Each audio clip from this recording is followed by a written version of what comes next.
Nyagasani Yesu n'abane namwe.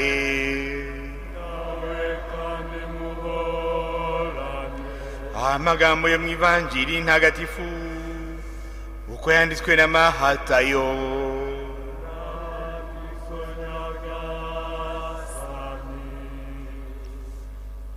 Muri icyo gihe Yesu ageze mu gihugu cya Kaisareya ya Filipo, atangira kubaza abigishwa be ati abantu bavuga ko umwana w'umuntu ari nde? Baramusubiza bati bamwe bavuga ko ari Yohani Batista, abandi ko ari Eliya, abandi ko ari Yeremiya cyangwa umwe mu bandi bahanuzi.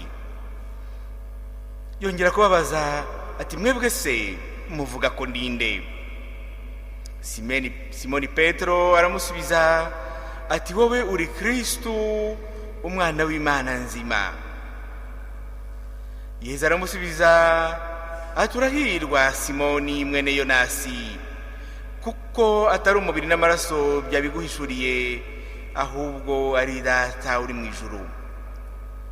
Noneho nkubwiye ko uri urutare, kandi kuri urwo rutare nzubakaho kiliziya yanjye, n'ububasha bwo mu kuzimu ntibuzayitsinda. Nzaguha imfunguzo z'ingoma y'ijuru.